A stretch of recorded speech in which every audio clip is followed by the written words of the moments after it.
Boa noite, eu sou Paulo Duarte, esse é o canal Sabores da Masmorra. Eu vou explicar brevemente como é que funciona com o YouTube.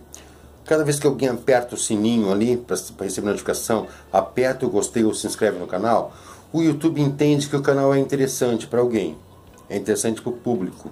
Alguém está querendo assistir aquele canal. Então ele começa a colocar esse canal nas sugestões. Começa a aparecer um pouquinho mais, ele vai mandar as notificações para todas as pessoas.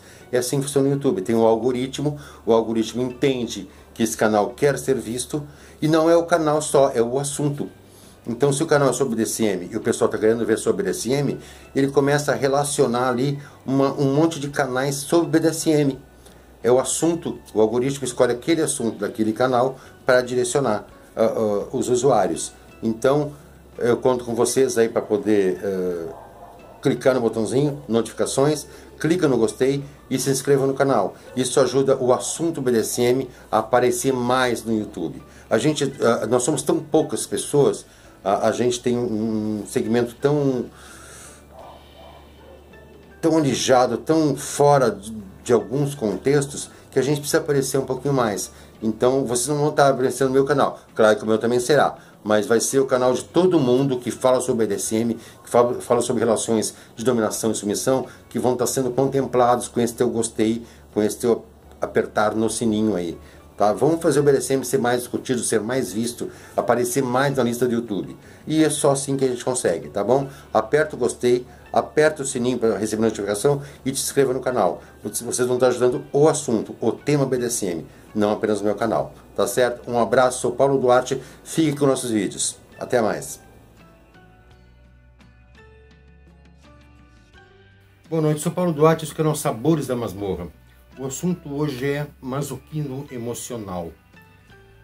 Essa necessidade que algumas pessoas têm de se ligarem a pessoas sádicas, a pessoas que a humilham, que a distratam, que abusam delas. Isso é uma coisa séria. Então assista o vídeo e deixe os comentários aqui embaixo sobre o que acham, o que não acham, se concordam, se discordam. E se de repente você também não tem aí um masoquismo emocional escondido. Tá bom? Já nos vemos na continuação do vídeo. Até mais. Voltando aqui, Paulo Duarte, o assunto hoje é masoquismo emocional. O que significa masoquismo emocional? É aquela necessidade que as pessoas têm de se ligarem a pessoas que são tóxicas, que fazem mal a elas. Isso é uma coisa que parece que elas buscam. E não é parece, elas buscam mesmo, por vários motivos. O masoquismo emocional, ele não tem uma explicação, tá? Assim, certinha. Varia de caso para caso. Só deixa eu explicar que dor e prazer é uma coisa bem engraçada. Elas trabalham na mesma parte, na mesma região do cérebro, mesma zona do cérebro, e muitas vezes provocam a fabricação da mesma substância. Eu acho que é dopamina o nome. Então, às vezes, a dor e o prazer dão a mesma sensação pós-fato.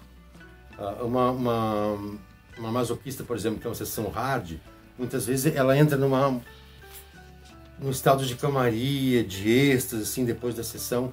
É um prazer para ela. Ela teve prazer. Com a dor, através da dor, mas teve prazer. Então, a parte psicológica desse fator todo não é muito bem explicado, porque varia de caso para caso. Não é como, por exemplo, o diagnóstico químico, né? A pessoa está gripada, faz lá um exame, vai aparecer um vírus da gripe. Tranquilo, está gripado, está o vírus da gripe ali no exame, está tranquilo. A pessoa está com Covid, faz um exame químico, aparece ali Covid. Está maravilhoso, tem tifo, tem sarampo. É uma comprovação química, então está tranquilo, não tem erro. Apareceu o vírus do sarampo, é sarampo. Da Covid é Covid. Da gripe é gripe. Resolvido. Quando é um fator psicológico, não é tão fácil assim. E não é fácil por um monte de motivos. A psicóloga ou o psiquiatra, não importa, elas precisam de algum subsídio, né, que a pessoa fale, que a pessoa se abra para ela determinar qual o motivo, qual a doença, de onde vem aquilo. Então, muitas vezes a pessoa ou ela não tem conhecimento, ou acha que uma informação não é importante para aquela médica e não fala, tá? Ela omite algum fato, ou ela omite por vergonha, né? Então, ou por autossabotagem.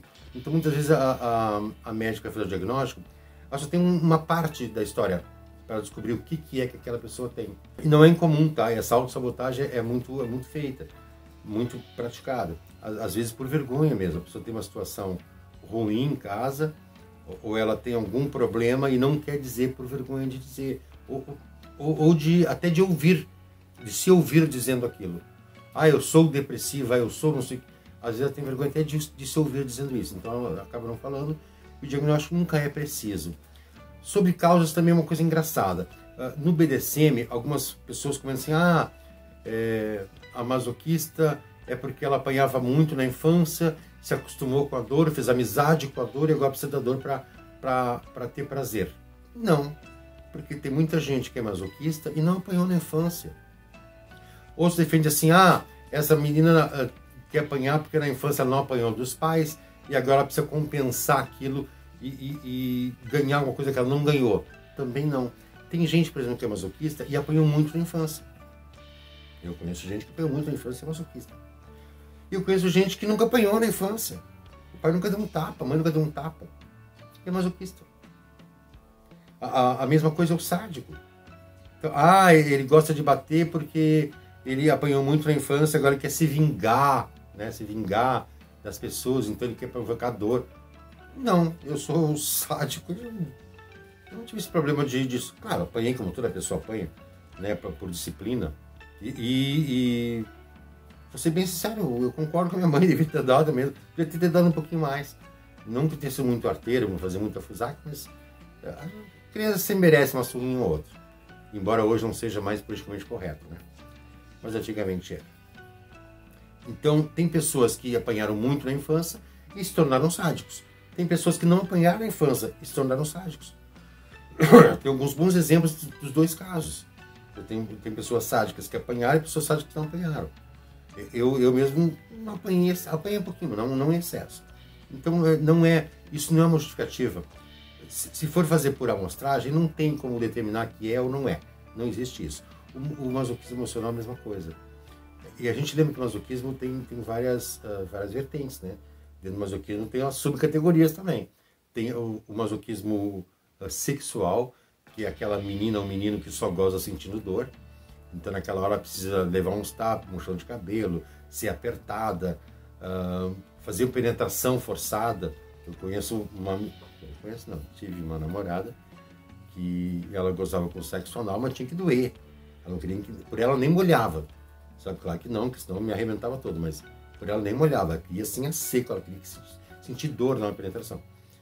Então, tem pessoas que são assim. Tem o masoquismo sexual, que é na hora do sexo. Tem o masoquismo físico, que é aquela pessoa que gosta de uma dor. Sexual é só na hora do sexo. Masoquismo físico. E tem masoquista emocional, que ele gosta de se sentir humilhado, degradado. E até nisso tem uma certa dificuldade em determinar por que sim e por que não. Alguns querem se sentir humilhados, degradados, para se sentirem vítimas, o coitadismo, né? O vitimismo.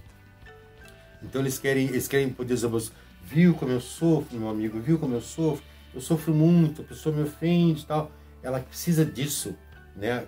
Mostrar para os outros que ela sofre. E outros sofrem até em silêncio. Elas precisam do coitadismo, autocoitadismo. Elas vão pro quarto, meu Deus, como eu sofro, por que eu sou assim, por que fazem isso comigo? Ela precisa disso. Não tem explicação do porquê, não existe isso. O que existe? Quando a gente se apaixona por alguém, deixa eu explicar, a gente fica meio irracional. Então a gente entende que aquela pessoa é maravilhosa, tudo que ela faz é maravilhosa. É maravilhoso, começo do relacionamento. Depois começa a aparecer aqui alguns defeitos da pessoa e a pessoa já não leva mais tão bem assim o defeito da outra. Ela já começa a complicar um pouquinho mais. Tem um mosquitinho que me incomoda. Então é assim, no começo da relação está tudo perfeito, depois começa a sentir falta de alguma coisa e começa a achar defeito no outro. o outro já não está fazendo as coisas que ela gostaria que fizesse ou que ele gostaria que fizesse. Então, tem um certo problema aí.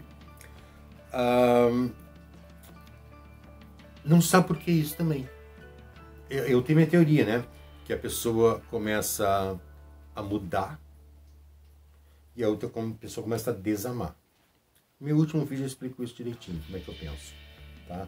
A pessoa já não é mais aquela pessoa que era no começo, então a outra pessoa começa a desamar porque ela gostava daquilo. Quando passou a mudar, né? Os defeitos aumentaram, as qualidades já não são tão boas assim. E tem um masoquista emocional, por exemplo, que se humilha para ter alguém ao seu lado. É alguém que se acha assim tão inferior, mas tão ruim, que ninguém quer ficar com ele. Ninguém quer ficar com aquela pessoa. Ninguém me quer. Daí encontra alguém lá que maltrata, dá pontapé e faz não sei o quê. Mas ela, para não perder a companhia, ela fica. Ela sofre, ela chora de noite, depois quando vai dormir ela vai para a sala, chora, mas fica com a pessoa. A gente já viu isso muito acontecer isso no passado. As donas de casa às vezes eram assim. Tá? Saíam de casa, casavam, normalmente o primeiro namorado já casava, ia morar junto e tal. E era traída, sofria, o marido era mandão e ela ficava casada. Hoje em dia está muito mais comum a separação, o divórcio, então hoje em dia as pessoas não aceitam mais. Daí acontece o quê? Ou ela se culpa pelos abusos, o cara faz tal coisa, mas eu mereço porque eu faço tal coisa. É uma autossabotagem. Ela tenta justificar o outro.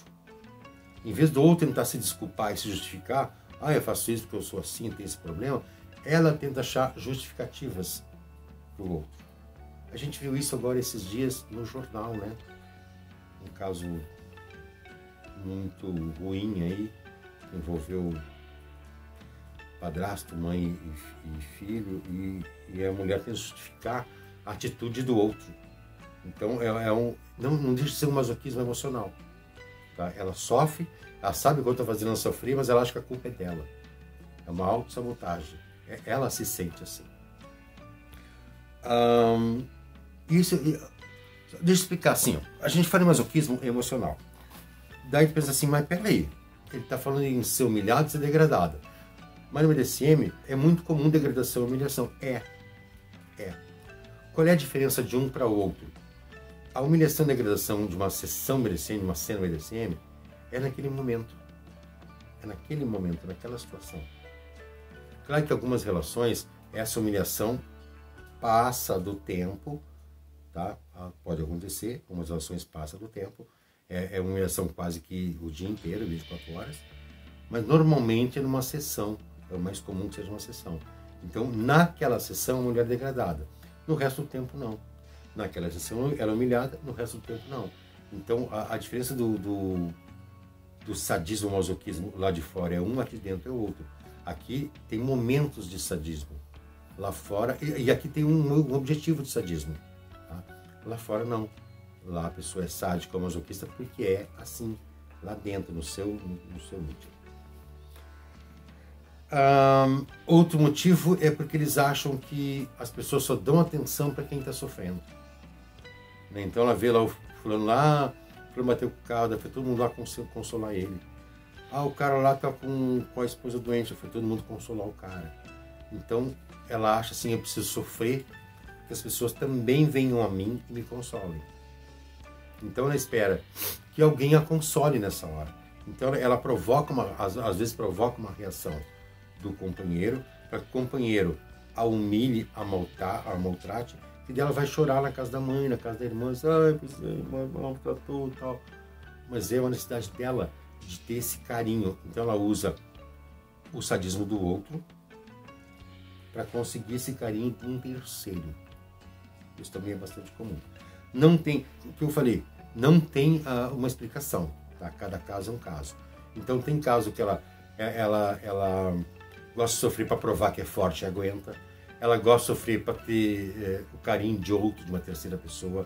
Ela gosta de sofrer para ela mesma se vitimizar, né? Fazer uma coisa no privado. E ela também gosta de sofrer, outros gostam de sofrer para ser vítima para outras pessoas. Para ir lá depois chorar as pitangas lá no... pois é, que me maltratou. Então não existe assim, é assim ou é assado. Não existe isso. O que a gente pode fazer? Eu sempre digo que as coisas só acontecem quando a gente permite que aconteça. Então, se tu tem um sintoma assim de coitadismo, né? Se tem alguma coisa que chama tua atenção assim para esse lado, pensa bem por que tu faz isso. Tu tá querendo atenção, tá querendo se vitimizar para ti mesmo, para uma terceira pessoa, sabe? Muitas vezes tu vê numa relação assim que a mulher fez lá lasanha, o cara odeia lasanha. E ele sabe que a mulher sabe disso. Daí senta e ela diz assim, tu quer que faça alguma coisa pra ti, já que tu não come lasanha? Diz, não, vou comer isso aqui mesmo. Ele sabe que a mulher sabe que ele não gosta. Então, por que ele faz isso? Agora eu vou comer essa lasanha porque ela vai se sentir culpada. Agora vai se sentir culpada eu comendo uma lasanha porque eu não gosto e que ela fez. Então ela vai se sentir culpada, aí ele tem prazer nisso. Nesse vitimismo, nesse coitadismo que ele pratica com a esposa. Isso são vários casos. A namorada que vai ver um filme que não gosta, o namorado sabe que ela não gosta, propôs o filme e ela aceitou, para depois ficar se lamentando. Eu vou ver o filme que ele sabe que eu não gosto, mas ele vai se sentir culpado depois. Então é uma coisa meio estranha, assim, não tem nada que explique esse sentimento, tá? Não existe uma explicação, porque as recompensas são muitas. Quando a gente tem um caso que uma recompensa é uma só o tempo inteiro, a gente sabe, né? A recompensa é sempre carinho, então isso aqui ele está fazendo para ganhar carinho. Mas no caso do masoquismo, não. As recompensas são várias. Às vezes é porque ela ganha carinho, às vezes porque não ganha carinho, às vezes é quer ser desprezada. Eu vou dar um exemplo bem claro da humilhação prazerosa. É o Cookie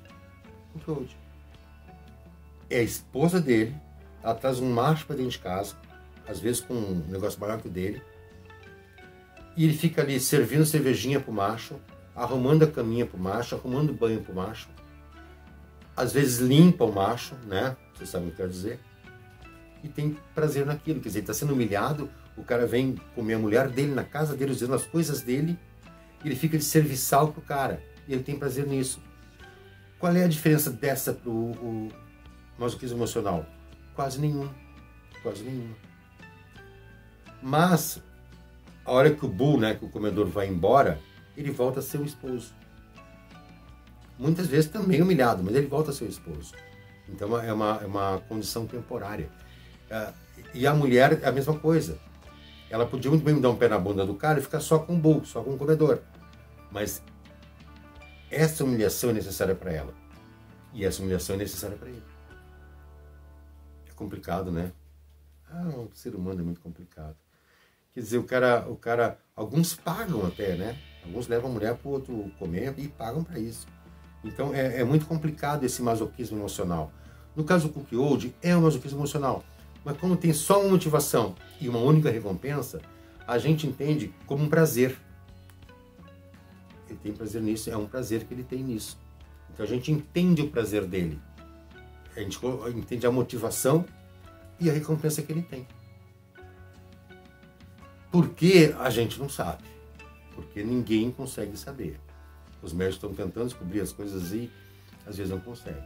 Não sabe por que masoquismo emocional, por que desencadeia, qual é o gatilho, o que motivou, se foi a infância, se foi... Nada se sabe. Porque não tem como saber, porque são casos diferentes. Motivações diferentes, criações diferentes, premiação diferente. Então não tem por que saber. Qualquer coisa que se diga, tu vai acertar em meia dúzia e vai errar em meia dúzia. Foi abusado na infância. Tu acertou meia dúzia, mas meia dúzia não foi abusado na infância. Porque ela teve amor em excesso, agora sente falta de alguém que mande. Acertou meia dúzia, mas meia dúzia não teve isso. Meia dúzia não teve amor em excesso e é masoquista emocional. Então nada explica isso. O que a gente tem que fazer? Tentar... É como um cardápio. Lembra do cardápio? O que eu vou comer hoje? Hoje eu quero comer carne. Tu vai na seção das carnes, do cardápio, e escolhe a carne que tu quer. Mesma coisa é com um relacionamento. Se tu quer alguém que te respeite, tu tem que procurar alguém que te respeite. O que acontece no masoquista? Ele termina optando por alguém que ele acha que é um abusador, que ele acha que é um sem limite, é um sem noção. Automaticamente, embora ele saiba racionalmente que não pode aceitar aquele, ele termina se interessando por aquele. E é uma coisa meio que automática, é subconsciente, não é uma coisa que ele vai pensar. Porque se ele for pensar, não vai querer. Então o que tem que fazer é um cardápio. O que eu quero? Eu quero carinho. Eu vou procurar alguém, perfis de pessoas que estão oferecendo carinho. Ah, eu quero um sádico. Eu vou procurar um perfil de um sádico. Ah, tem um sádico psicológico. Ah, aí me interessa. Eu quero ser abusado psicologicamente, eu quero ter uma dominação psicológica, então eu vou nesse sádico psicológico. É assim que tem que fazer. Então tenta fugir do lugar comum. Muitas vezes o masoquista emocional, ele não tem voz. Ele não consegue botar isso para fora. Então tenta ver qual é o teu problema e tenta cortar esse fio que te leva sempre para o mesmo caminho. Tenta cortar esse fio. De repente, cortando o fio, tu não vai ser carregado, puxado para aquele mesmo caminho e pode ter uma outra opção fora essas que tem tido até agora. Lembra que eu fiz um vídeo do dedo podre? É mais ou menos assim. O masoquista emocional, ele tem dedo podre. Ele termina sempre caindo para esse lado. Então, se ele cortar esse fio, essa ligação, de repente ele consegue achar alguém que não preencha esse lado do masoquismo emocional dele e ele consiga descobrir que ele não precisa disso para viver. Ele não precisa disso para ser feliz. Porque de repente ele está ali só porque ele acha que só consegue ser feliz ali. Era isso. Era uma conversa, né? Se tiver um sintoma de masoquismo emocional, se começar a sentir muito prazer, conversa com alguém, de repente com um amigo, um psicólogo, alguém que pode te indicar uma maneira, uma terapia, né? Alguma mudança de pensamento aí que te faz fugir disso, tá bom? Eu sou Paulo Duarte, esse canal Sabores da Masmorra. Até o próximo vídeo.